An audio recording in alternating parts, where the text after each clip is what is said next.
Before we get into the video, could everyone please subscribe to my channel? Thank you so much. Certain pathways lead to unforeseen destinations. Occasionally, a solitary decision influences the entirety of your existence. Often, one does not comprehend the sensation of traversing an erroneous path until the initial step has been taken. I dedicated years to making appropriate decisions. I married Anderson at the age of 38. Prior to that moment, I had consistently envisioned establishing a family and providing my future child with a nurturing home. However, Anderson never harbored the same aspirations. Initially, he fulfilled all the commitments expected of a husband. He stated that we would construct a life together. As the years progressed, I recognized that I was but a shadow in his existence. Anderson never genuinely prioritized me or the family we could have established.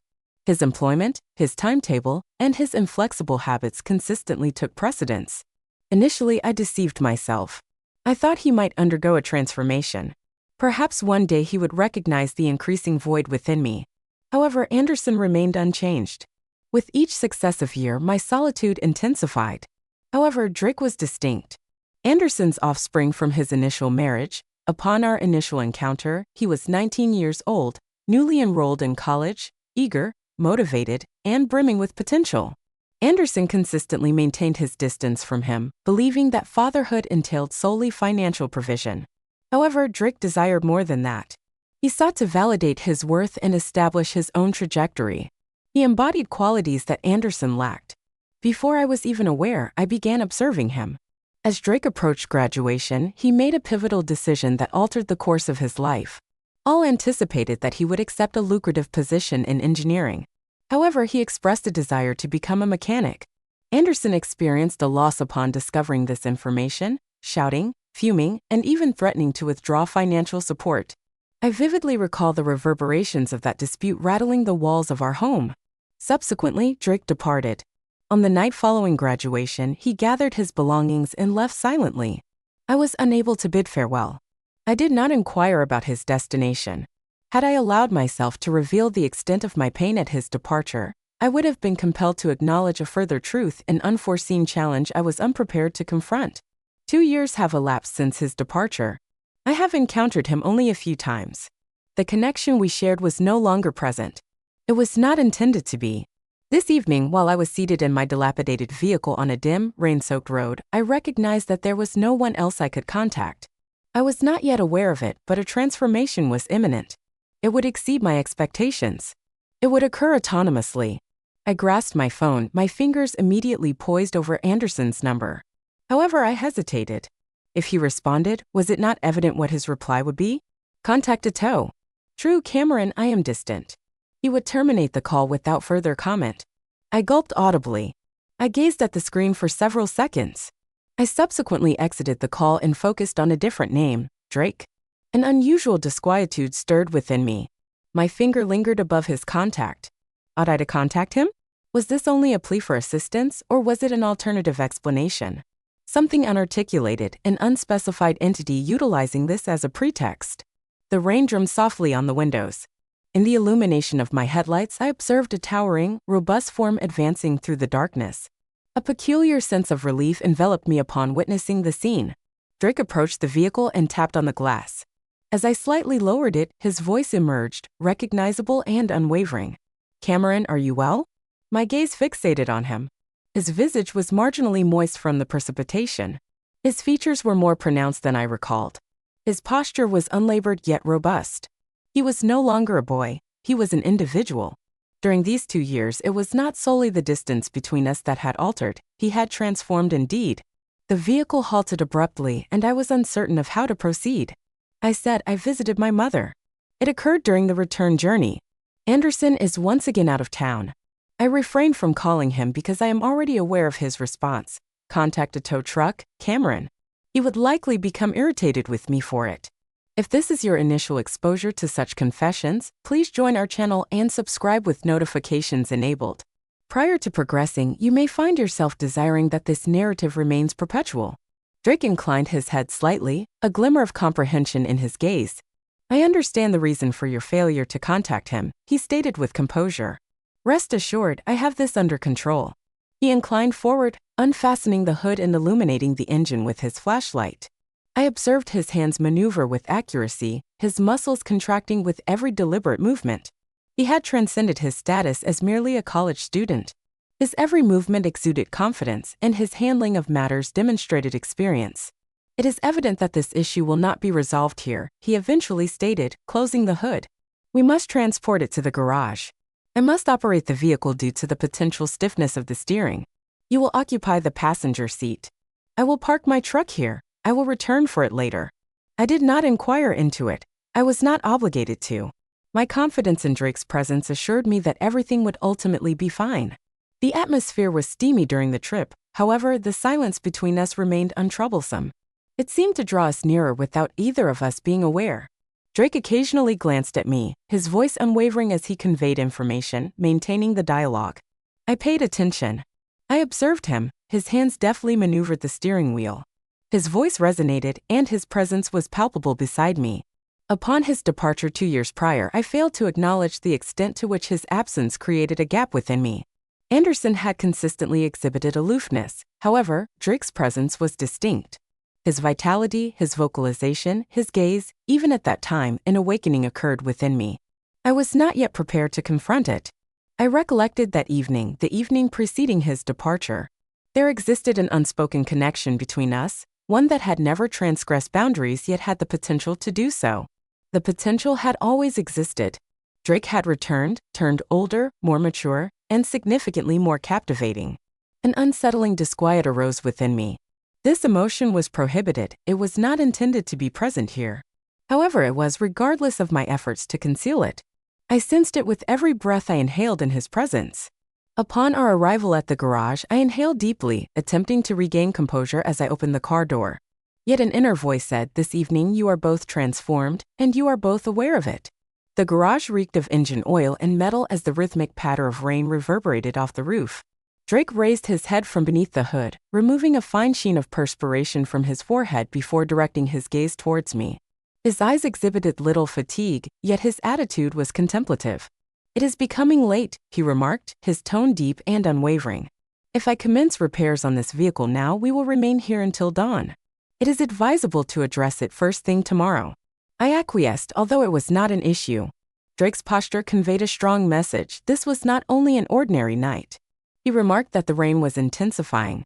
"Remain here. I will accompany a friend to retrieve my truck, after which I will return to take you home. I do not wish for you to wait out here alone." His voice exuded the subtle authority of an individual who is attentive to details. Anderson did not comply in this circumstance. He would have been indifferent. He would have anticipated that I would manage it in some manner. However, Drake was distinctive. Upon his exit, the stillness of the garage enveloped me.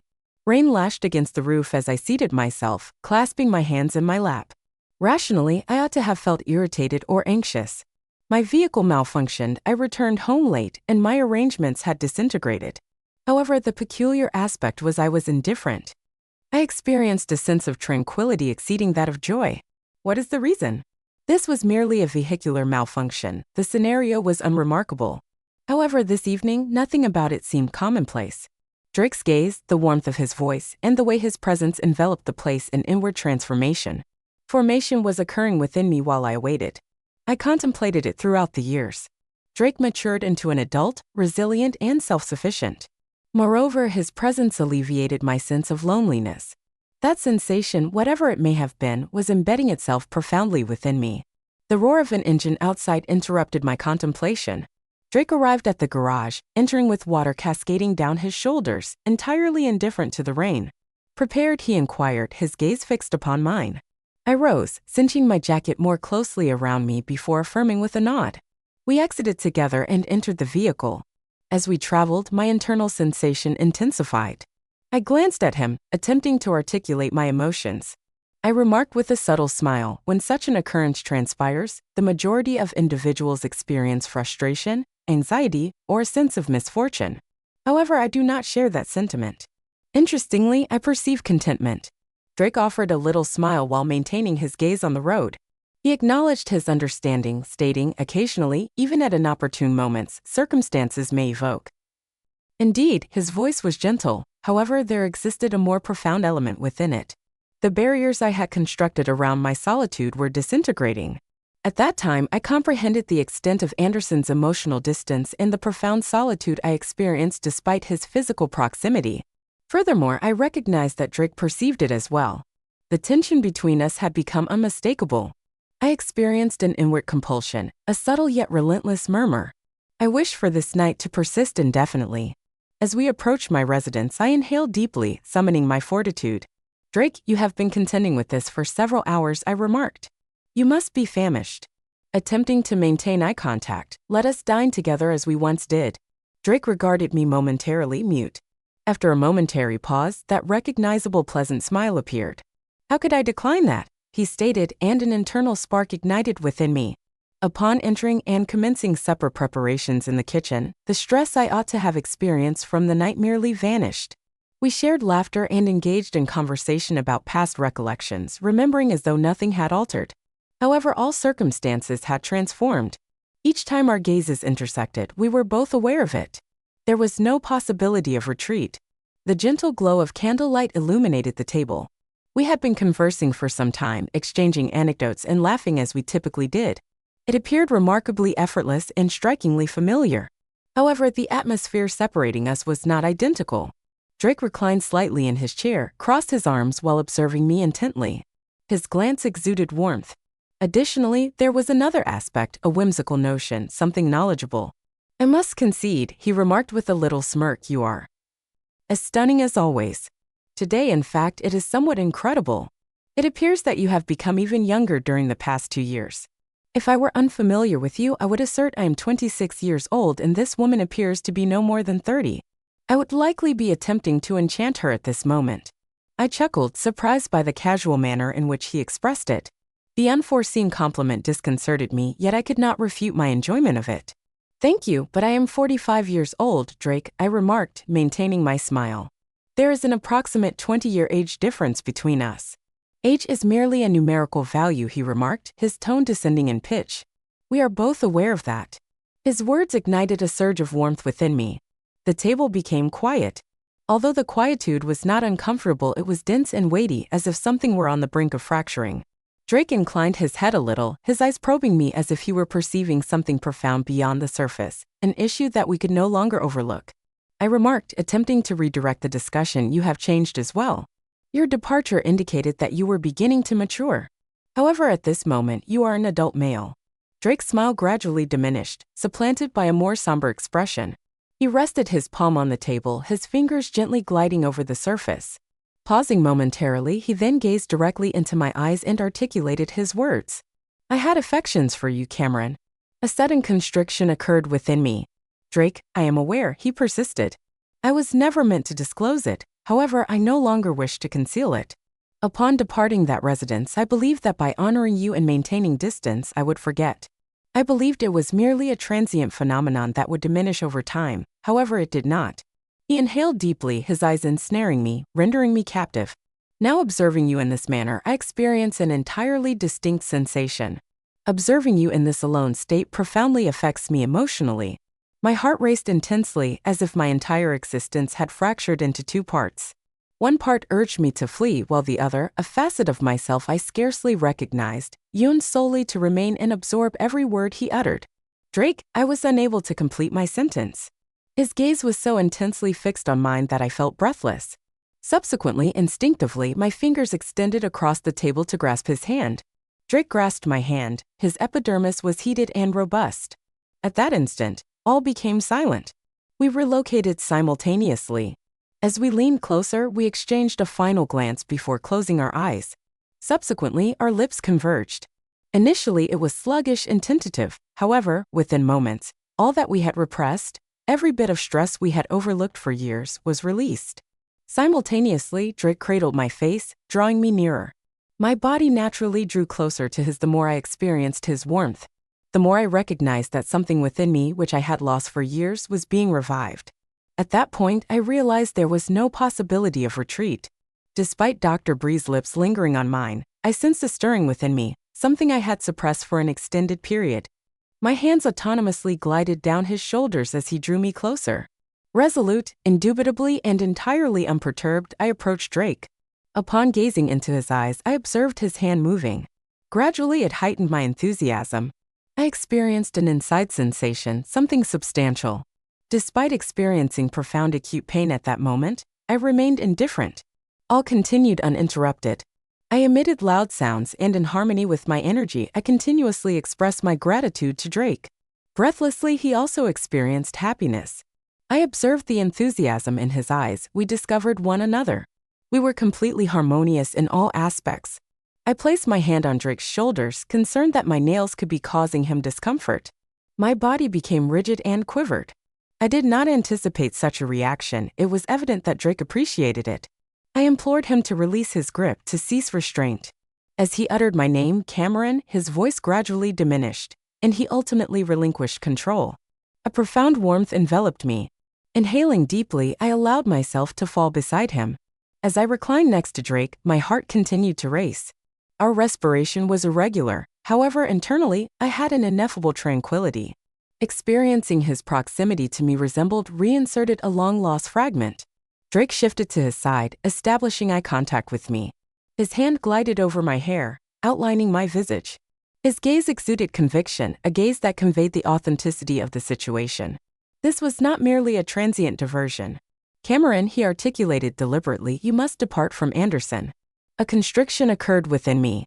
I had anticipated this moment for him to articulate it. Nevertheless, the words lingered in the atmosphere. He is unworthy of you. He did not ever do so. He abandoned you for years, never demonstrated affection for you, transformed your existence into a mere semblance of its potential. You are unworthy of such a life. I attempted to articulate a statement, however, he prohibited me. By doing this, we might commence anew in a different location, in a very unfamiliar land where we are unknown to all. I am indifferent to all other matters. I hold deep affection for you, Cameron. I can no longer tolerate witnessing your sadness and solitude. I made contact with him. The authenticity in his speech and the fervent yearning in his gaze profoundly unsettled me. A warmth enveloped me internally, an emotion I had not experienced in years. Expectation, was this an evasion? Perhaps, however, it also presented an opportunity. I was contemplating the prospect of unprecedented happiness. I inhaled deeply and grinned at Drake. A name lodged in my throat. In that instant, our eyes said everything. Our hands connected, fingers interlacing. The narrative was not concluded, additional information existed. This time it was advancing much further. Remain attentive for subsequent developments. If you have reached this point, it is evident that this narrative resonated profoundly with you. There is plenty more to convey, and you do not wish to overlook any of it. Ensure to click the follow button, activate notifications, and leave a remark regarding this narrative.